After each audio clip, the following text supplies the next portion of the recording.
I thought my theme and what I wanted to talk to you,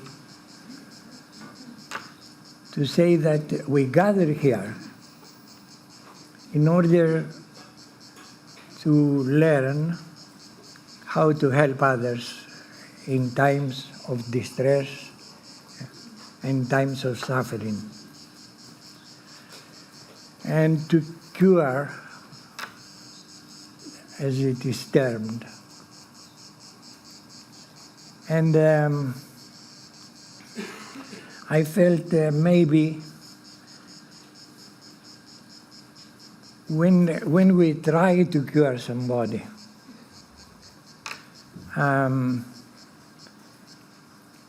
if we don't have the big picture of what is disease, of what is health, we are lost sometimes in details. So therefore I wanted to talk about the idea which I once had about a healthy human being. You see, I perceived when I was writing back in how many, 40 years, 50 years ago, when I was writing the Science of Homeopathy, I had an idealistic idea of what could be the ideal health of a human being. And though I knew it was not possible to attain such a state of health, I thought it would be good to put it down as a definition of health. So what was that definition? I felt that when somebody, I was thinking, I remember myself thinking, when somebody is not having suffering, is not having pains, is that good enough? Then I said no, because I have seen patients with no pains, but they are depressed, they are without energy, etc. So I thought, okay, to have no pain, but to have good energy, positive energy, joy. And then I saw other cases, and they had this feeling of having energy and having no pain, but at the same time were the slaves of different kinds of passions. And I thought, what is an ideal person who has an ideal state on emotional level? And I felt that this was a state in which one feels really love, but not love for a specific person, not love which is attached and depending on a particular person. It's love which can flow and can leave the person in a state of serenity, of calmness, of joy, but an inner joy which is not dependent on another person, another human being, or whatever. Because I have seen how disease was produced. Disease was produced when, on this level, on emotional level, somebody is attached to somebody else. to that extent that they feel that they cannot live without this person. My mother, you see, my father, my girlfriend, my wife, my son, my daughter.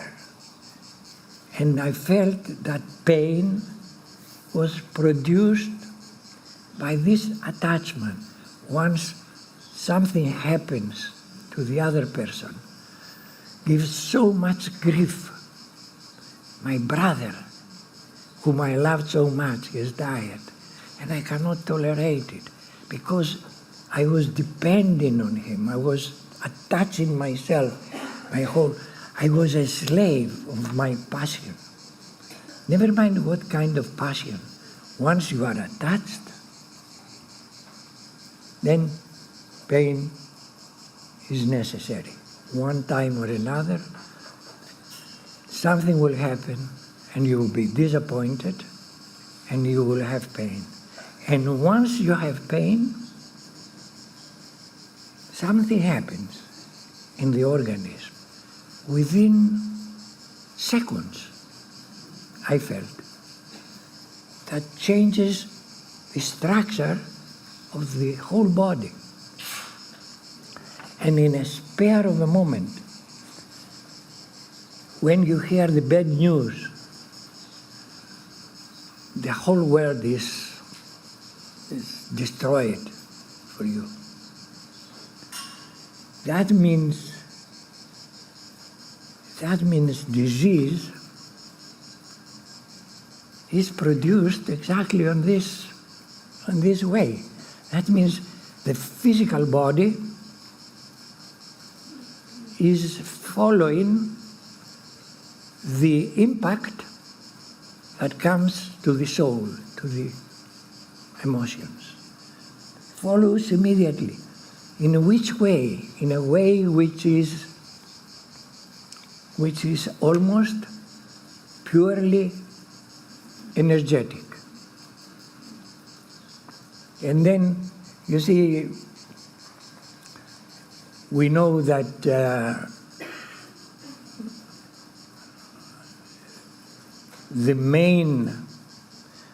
the building blocks of life are energy fields.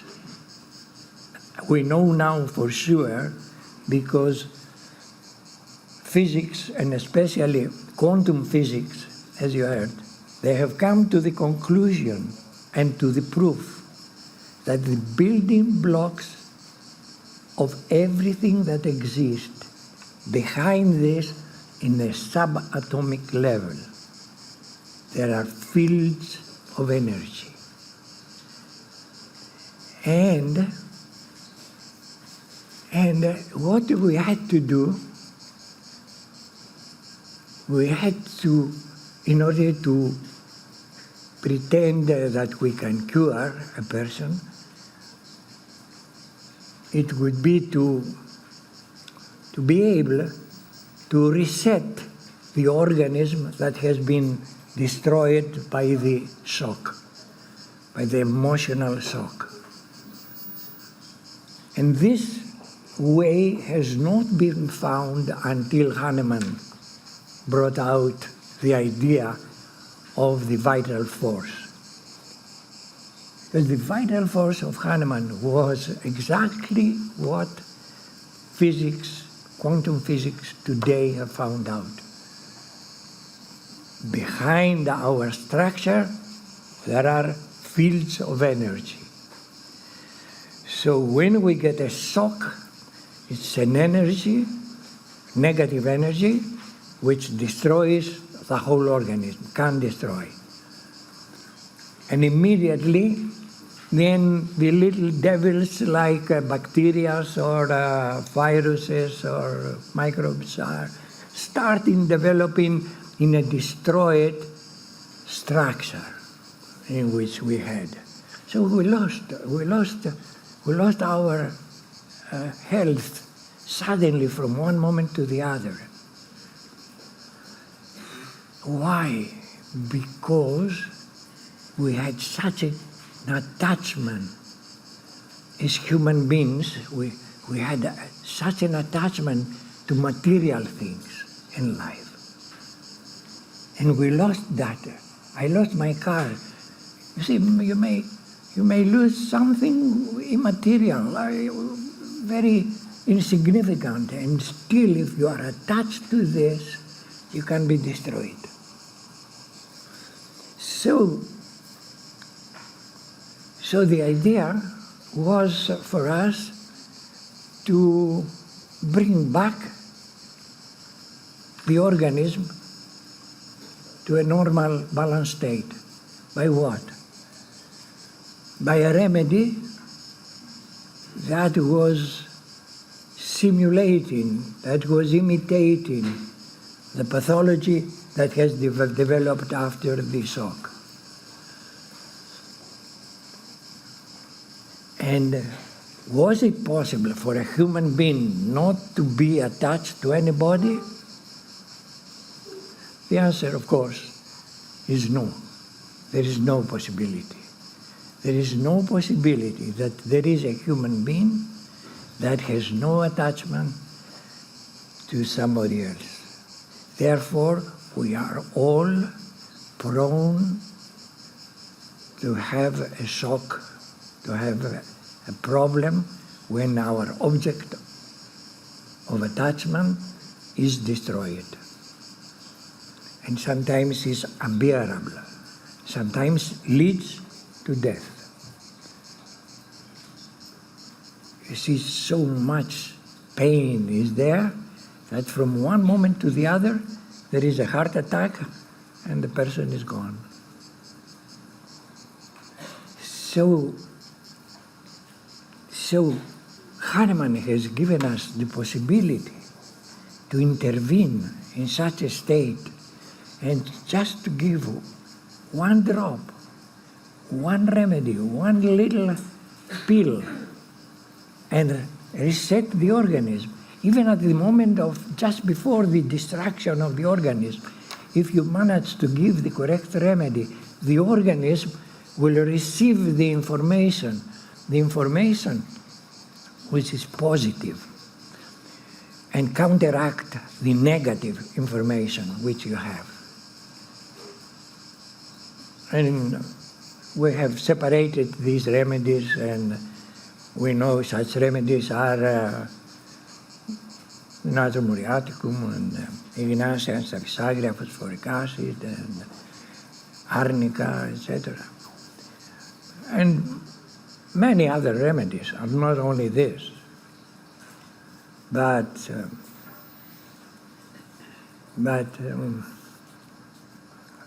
you see, the problem does not end there with the human beings, because we have a part in us which is the intellect and which is our spiritual part. And how disease is produced if our spiritual center is attacked. And how a spiritual center is attacked? There is one only way, and this is our ego. The ego. I am important, I am clever, I am this, I am that. And somebody challenges this, and somebody tells me, you are stupid, you are nothing, you do not. And then I am destroyed. So ego, the more the ego develops, the more we feel we are important and in the world, and I can cure, you see, I can cure. People are coming and kiss my hands and feel you are such a great person, and then I believe it. But I forget that I got an information from somebody who gave me the possibility to do that. I did not discover it. I did not do anything specific for the world. I just followed the information that I took from somebody else. And I applied correctly. And that's why I was able to cure certain cases. And then the distraction can be such that you know very well that such people are led very easily to self-destruction, suicide. And so if we see disease really, we cannot see it anymore as a physical problem. So what has happened to the world? If we go back 10,000 years back,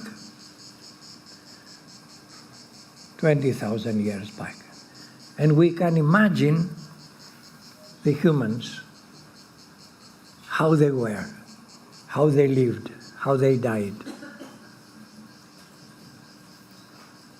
And we find out that during this time, humans, they were living, let us say, 35, 40 years, and then were dying. Why they were dying? Why they were dying? Because somebody has created this world. We don't know who has created, but there is definitely created this world. And this world was created initially with the possibility that we have life, we live a life, and then we die. That is the general plan of our nature, of our race, human race. But why these people were dying so early? See statistics, they say they were dying very, very, very early. But statistics do not take into consideration that some of these races, some of these people were living quite to the old age. So what was there? What was happening?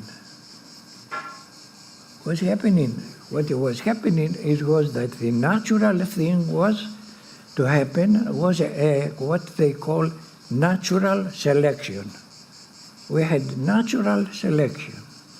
That means a weak organism was attacked for certain reasons by the bacteria who developed by the microbes, and there was no way of facing that condition, and people were just dying. So by natural selection, the most healthy, the most strong people survived. Now, what has happened? The humans, the human minds, we have found ways to counteract this disease process. But how is that? How we thought we could do it?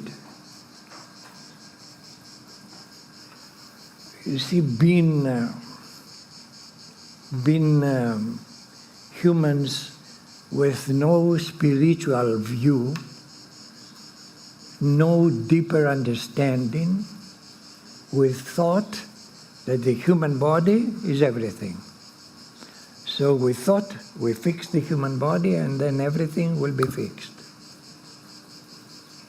And then what happened when we found ways to not to reset the energy fields, of the human organism, but we found ways to influence the physical body. The physical body. So that trend continued over the years, and what was happening? Why Hahnemann came to the conclusion that there were three miasms? He had recognized by that time, in 1800, 1900, he has recognized that there were some actions of the humans that these actions were not according to natural things. There were people who gone astray and were affected by very virulent nosological agents like gonorrhea, syphilis, etc.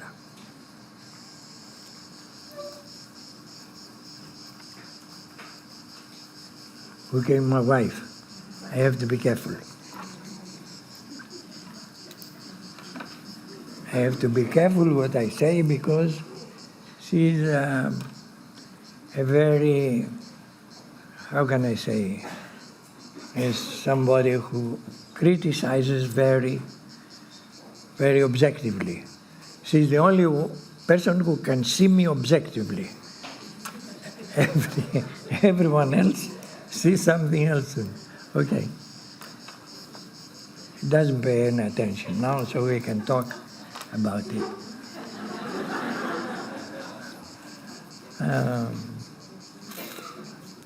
So what I want to say is that see the importance. Instead of finding a way to reset the organism, what we do, we interfere with the physical body, having a repercussion upon the energy body. So therefore we manipulated without understanding the energy body, the fields of energy that are our building blocks. We affected the energy by giving to the physical body poisons, like any poison. If the poison is in big quantity, it will kill. Okay, so the medicine, the medicine in Greek is called pharmako. Pharmako is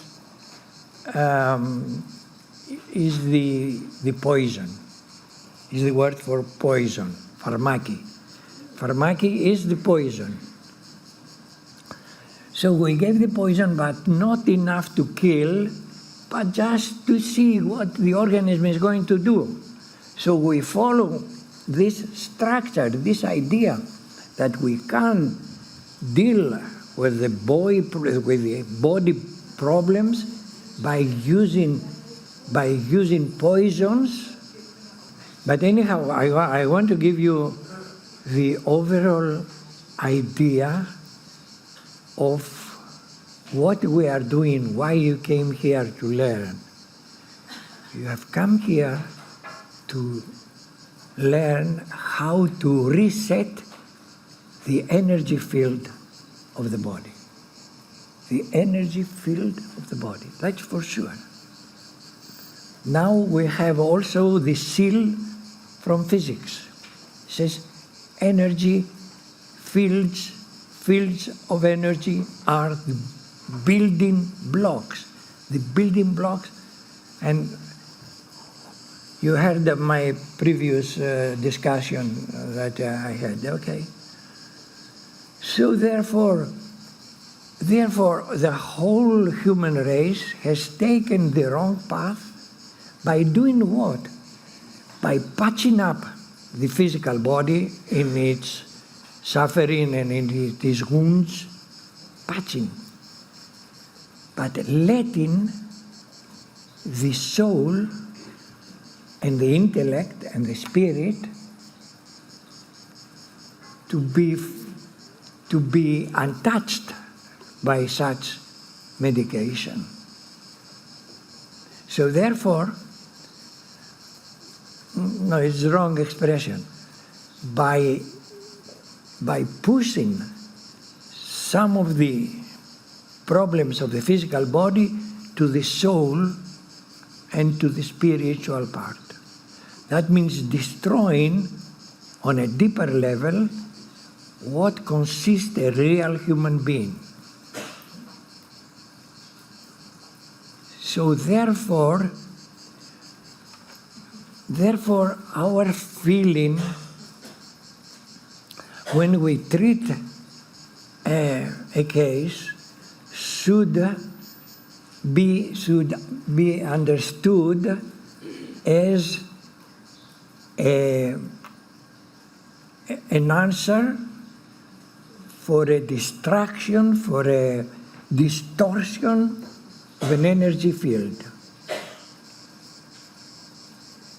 Because we forget this in the moment that we have in front of us a real physical problem, we'll think, I will give a remedy, and then the pain must stop, or the cough must stop, or the problem must stop. Instead of having the idea of what do we expect from our remedy. We expect that the first thing that they feel, the patient will feel a sense of balance inside. Not the pain. The pain may become more, but if the feeling is inside that there is a better energy condition, then the physical problems will be gone.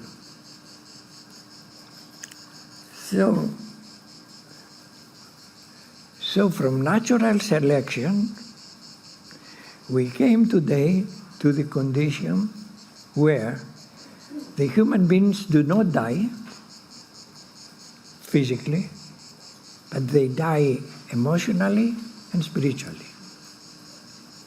Because the wrong way we have treated the human race, it was gone the disease on an emotional and an spiritual and intellectual and mental level. So we have produced societies that are disturbed emotionally and mentally very deeply. But you will see in your practice, some people, you give a remedy, just one remedy, and the whole organism comes back and is a total reset and says, oh my God, this is like a miracle. And then you battle with other cases in which you find very difficult. You follow one remedy after another and you give another one, etc. And because we are not aware all the time that what we are dealing with is an energy complex behind what we see as physical problem. Behind it is an energy complex which is more and more complicated because of interference on the physical body through generations after generations. We have produced, therefore, a human race which has been affected through thousands of generations with a wrong way of treatment, of a wrong way of surviving. We managed to survive and to have today 7.5 billion people living in the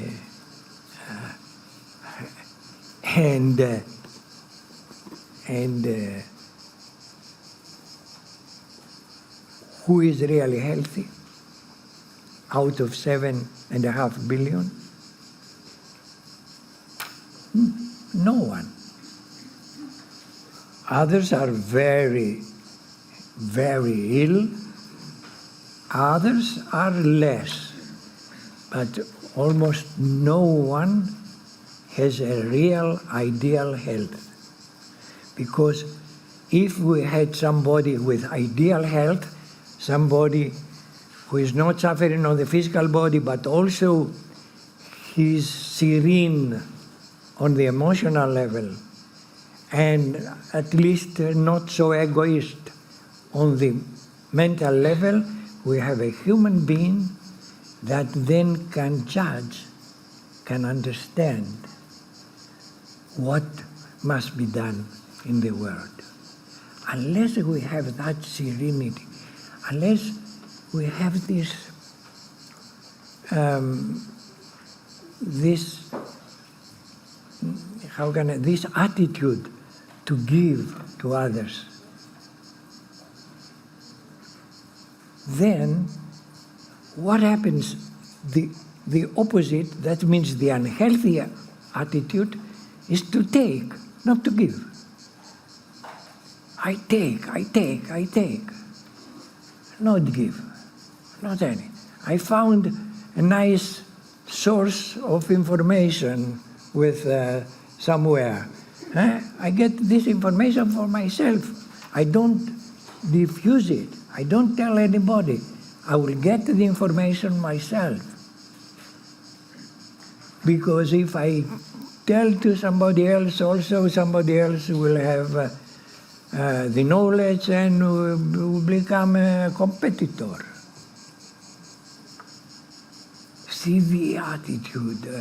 I mean, if we check out ourselves and check out our patients, we will see how much of their suffering deals with these issues.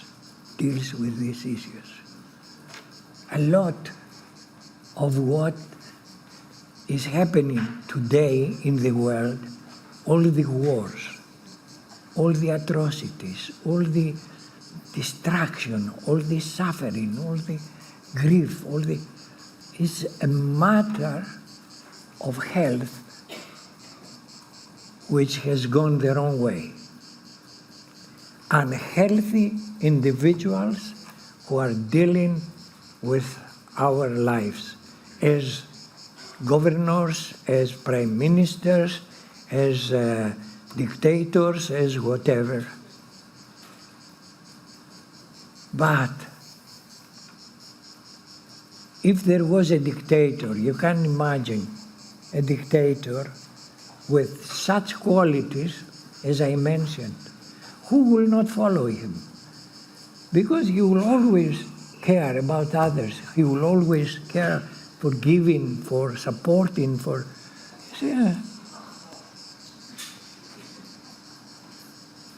You see, many people accuse me for saying, oh, you like Indians, because I lived in India. No. I like Indians. Why? You see Modi, the Prime Minister of India? Who knows Modi? Oh, so few.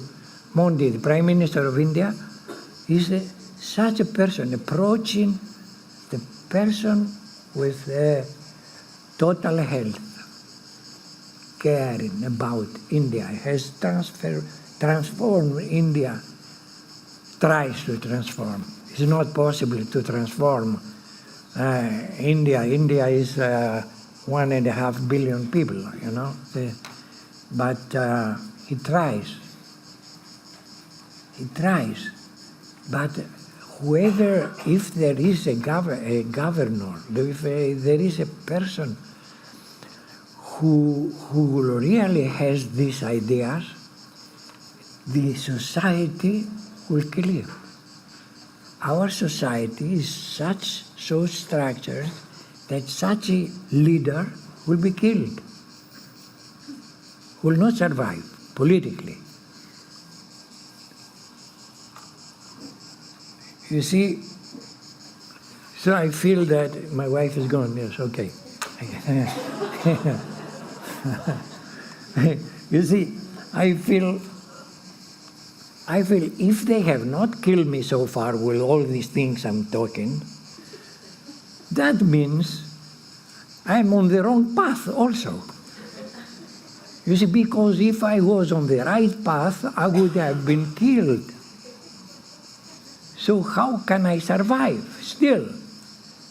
You know, in spite of the fact that different astrologers in India, when I was young, they were predicting my death, it will be 67, one, and it says 71, the other 80, the other 84. It was the maximum they said I will survive, etc. And then I said, oh my God, you say, most probably I'm wrong. Something I'm doing wrong, so the society has not killed me. Because I think I'm talking correctly. I think I talk about the right way of treating people, you see, etc. Okay, but the idea is that that we are really the pillars of the medical society. Even we are pillars which sometimes are limping, you know, or not standing straight, and but we try limping or whatever way, we try to do some good for the humanity. You see, I consider, for instance, especially the previous seminar, where people were mostly coming from very far countries, most of them, what kind of sacrifice they have put in order to be able to find or to learn a right method of treating people. So once you learn this, then the next thing that you have to do is to give the knowledge to others. You see, this is the idea, not keeping it to yourself, neither using this knowledge for becoming important. But it is so difficult what I ask from myself and from you. So difficult to eliminate the ego. To eliminate the ego and to give without asking anything in return. This is very interesting, very interesting. I'll tell you my experience. I was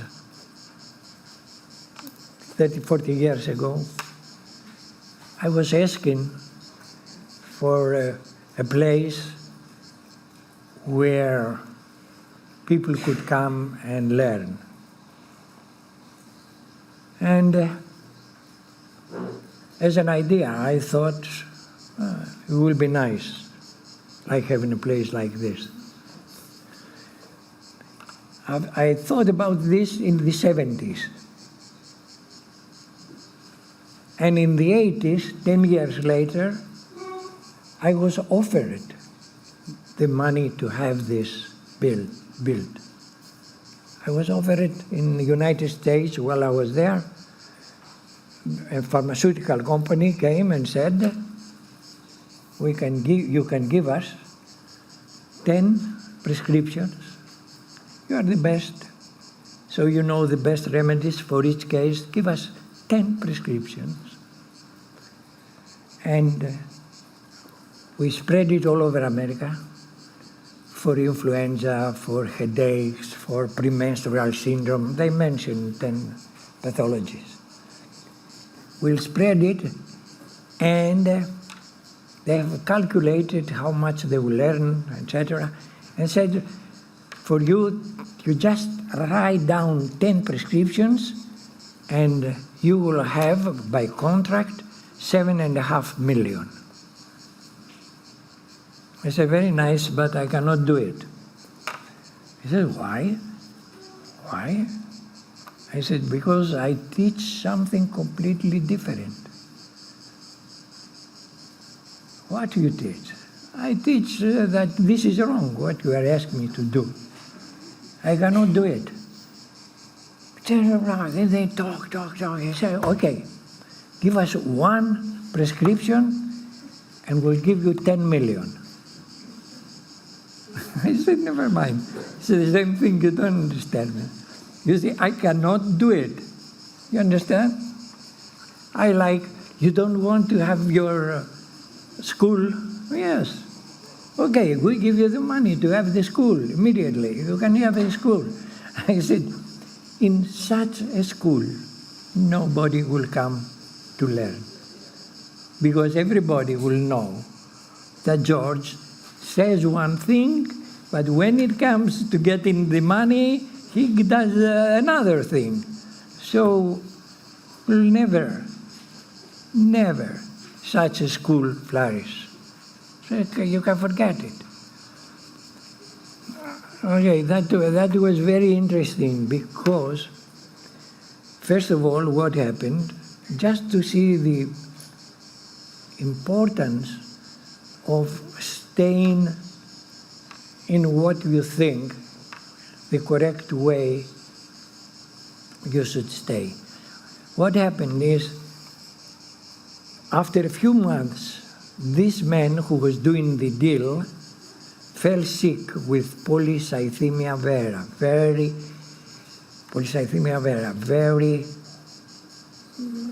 very aggressive type. So he fell into a comatose, semi-comatose state in the hospital. I was back in Greece, and they called me, one of my students who was attending his case, and he said, such a man is in the hospital, is dying, could you prescribe? What are the remedies? What are the symptoms? Yes, give him one dose of Lycosis 1M, 10M, I can't remember. The man in 1 week, if I remember well, he went out of the hospital and recovered fully. Then this man who was pressing me to take the millions, he said, he asked the doctor, he said, what did you give me? I gave you one remedy, one time, etc. This is the result. Is this what George was talking about? Yes, this is what he was talking. You cannot give a prescription with 20 remedies and take it for polycythemia vera. He says we must bring him to America to permanently, to stay here, so you can learn. You Americans can learn. He said, okay. They tried to raise money for me to go and stay in America for years.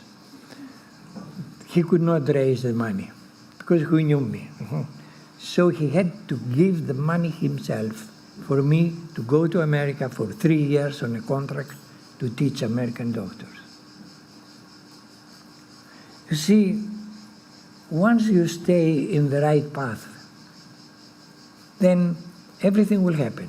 So the school happened 20 years later or 30 years later, but it does not matter. It happened in the right way. You see, So this is something which I want you to understand, that how important it is for a homeopath not to ignore his conscience. Not to ignore his conscience. I feel this is right. You see, I have students who were very enthusiastic, they were learning, etc. They went back, they became successful, and then the ego was so great that they wanted to do something of their own. So they gave up this difficult path which I teach, and they find easy paths, and they started teaching others the easy way. My students, what happens? Disaster. Disaster. I don't want to tell you more details now, but about cases. You see, so it's very important that when you have learned a system which you go and apply it and gives you results, that you don't go away from this. You don't out of the ego, you want to go further and to do something impressive, etc. You can go along the lines, and we have a lot which is unknown in our areas, a lot of need for research to find out. But if you start saying crazy things and promoting on the name of homeopathy crazy things, then I consider this as a crime. Because not only you give a bad name to homeopathy, but also you bluff the patient who are thinking something is happening, etc. That's why I'm so critical. You know that I'm very critical about this nonsense which are going on, and sometimes I ridicule things like that. But I do it with great effort. I don't want to do it. But if I don't speak out, I will let things degenerate into something which has nothing to do with homeopathy, finally. And the whole world will accuse me. He says, why didn't you speak? So Hahnemann has given all the information. I got all the information from Hahnemann, Kent, and some of the old masters. This is from where I got the information. And because now I'm living on this world, and I feel that I have understood what these people were teaching, I transfer this to you as an information. But your obligation is to do the same. You see, don't keep it to yourself. The more you give, the more it will come to you. You cannot imagine. I have seen people trying to diffuse the teaching, and they become so happy and so fulfilled, and also affluent in money and understanding, and the more you do it with a pure heart, the more things will come upon you as a blessing.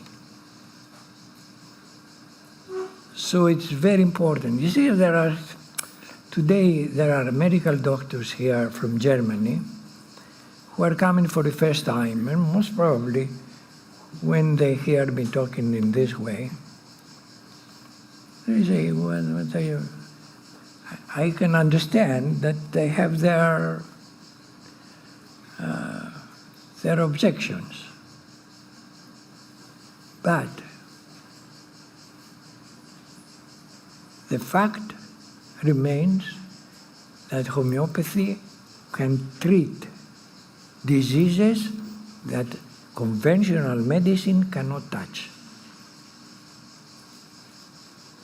And I come now to another area for homeopathy, which is the research for homeopathy. You see, as you know, we cannot do research with a double-blind study in homeopathy. We cannot give a remedy to 100 people and then this will cure 100 people. Forget it. This doesn't exist. We have to give a remedy individually for each individual case, okay? So what we can do is to present to the conventional medicine journal, medical journal, to present our best cases, cure cases that were given up by allopathic medicine. You see, this is very important.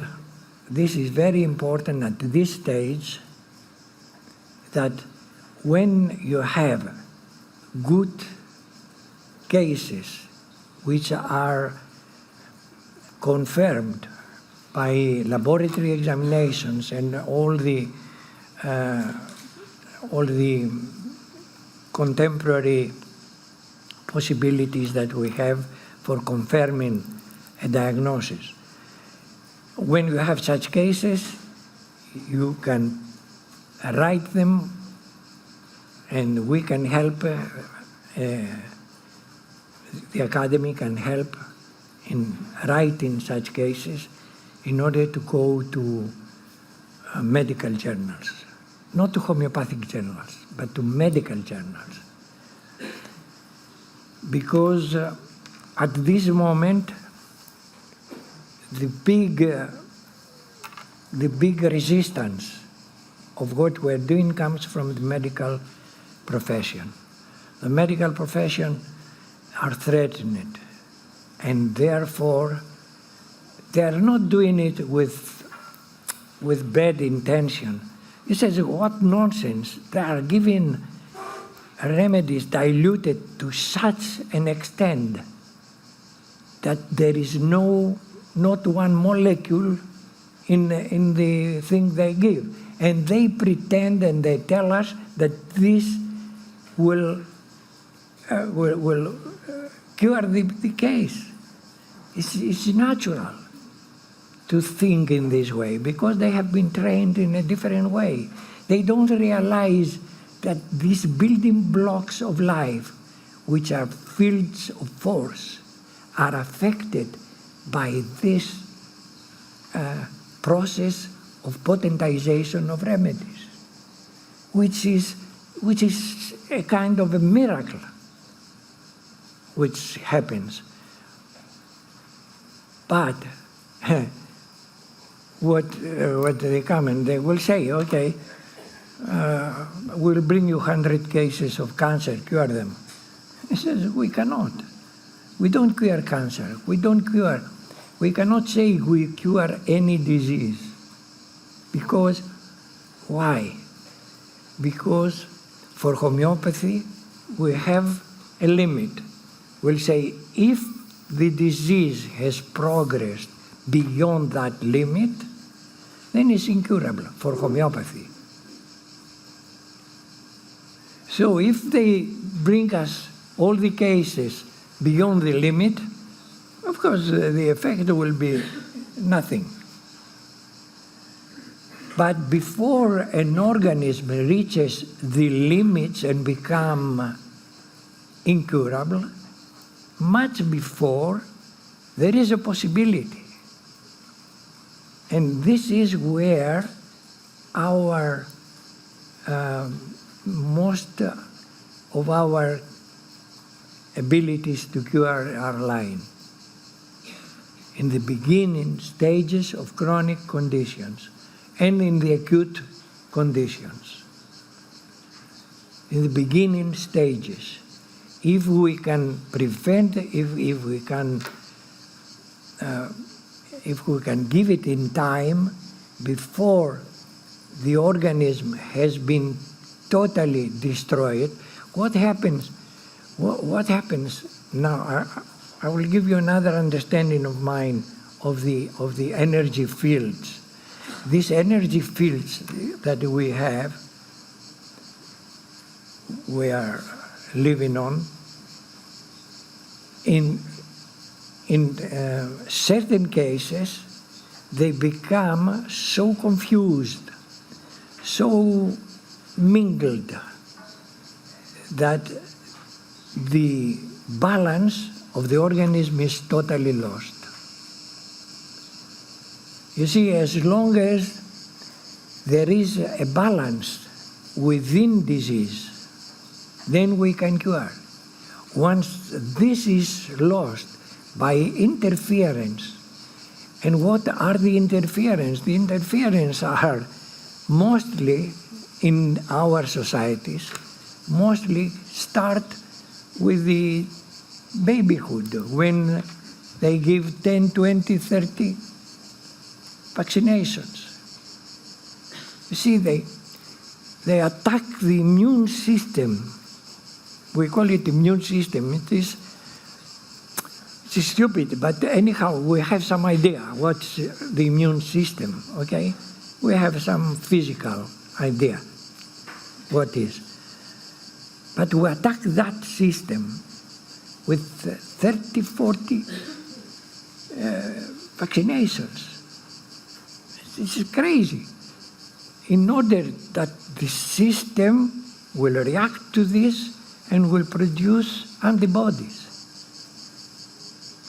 And the confusion of the defense mechanism is such that already the baby, when it comes out with allergies, with asthma, with neuromuscular disorders, etc., it's very difficult for us to cure already from babyhood. So there is no organism who is left intact for us to act upon. That is why the best cures we have are people who are coming from countries that they have no vaccination and no money to pay for contemporary drugs. These are the cases: South America, India, Pakistan, and all the poor countries. All the poor countries who do not have the possibility of having a lot of vaccinations and a lot of drugs are the best samples for homeopathic treatment. All the rest is so difficult, okay, that when we say we cure a case, what's a cure? How will we define a cure? How define a cure? We have some symptoms and the symptoms are gone, is a cure? No. So what is a cure? It's a cure, in our understanding, it must be a global cure. That means feels mentally, emotionally, and physically better or in a tolerable state than before. Globally. Not when the physical problem has gone only. Okay, but even then, due to the conditions on which we live, is it possible that anybody will live in a surrounding, in an environment which is nice and not aggressive? So we live in an aggressive environment with a lot of demands, with a lot of competition, so even if we brought the organism to a certain state of good state, you see, they stay in 1 year, 2 years, and they say, oh, I have a relapse. Why do you have a relapse?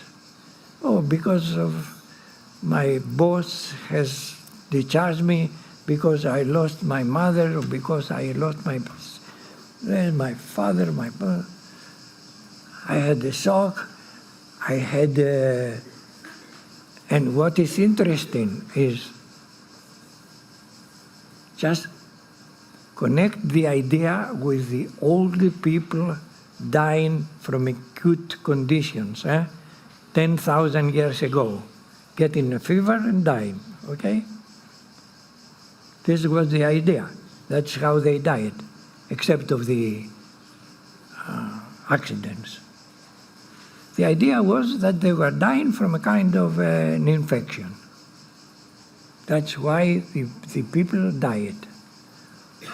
So what happens with the homeopathic treatment, if we are successful, we bring the organism to a state of an old condition, of a centuries back in condition, where the organism reacts now again to the bacteria, reacts to the viruses, reacts to the microbes that they were killing the old people,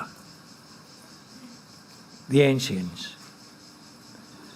And what happens when you treat a case that was not able to raise a fever for many years because of vaccinations?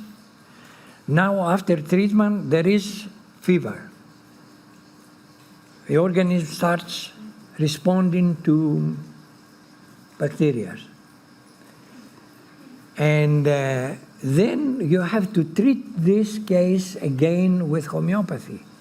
Otherwise, the person will go back to taking allopathic drugs, will take again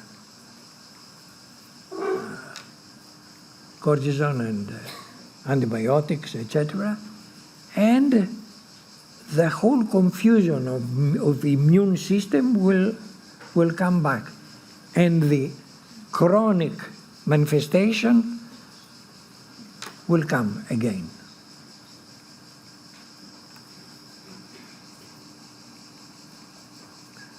So if you connect, if you see the whole picture, the human race, how they develop, what happened out of us in the last stage in which we are now, especially on the West, especially Europe and America and Canada and all these countries. What happens is we do not get any more acute diseases. We do not get epidemics, children's epidemics. We don't, they disappeared. They think this is good. But now they will find out that inflammation is a way of strengthening the organism and will live alive only the strong organisms. Inflammation will come and fever will come, and fever will make people die, yes. An old man with pneumonia, yes, will die, okay? Even with homeopathy, will die. See, this is the way that the organism dies, because it gets weaker and weaker in its structure. So homeopathy will bring you the immune system to a good condition, and while you're feeling good, then that time the acute will arrive, like in the old case, because this is the process to die. Otherwise, we will never die. Everyone will stay forever. Can you imagine what happens? How many trillions of people will be living in this country, in this planet? You see? So we have to die. But the most important thing is that we die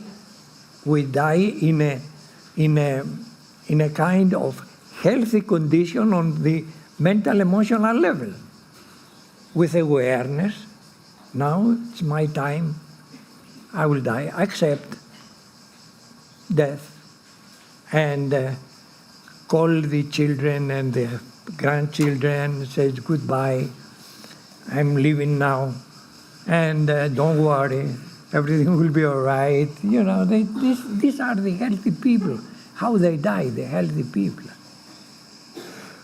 The others, they put them in, make a vegetable.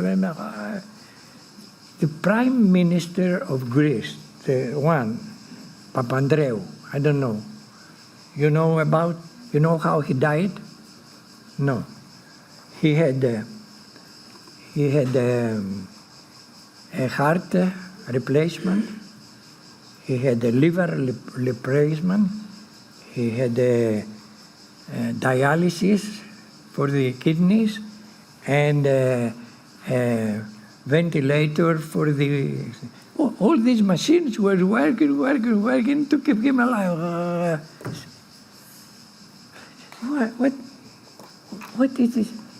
And I hear, because he was once he was my patient, before became a Prime Minister.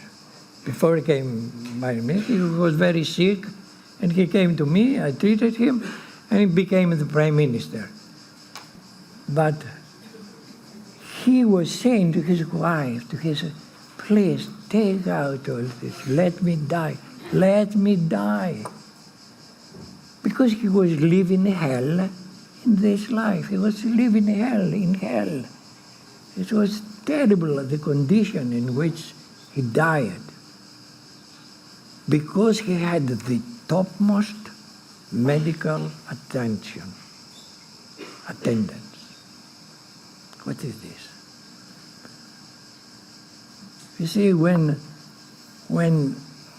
somebody is his time to die, should come naturally and without fear. Without fear. Now it's my time. It's okay. I have lived. You see, the moment why there is fear to die. Fear to die is because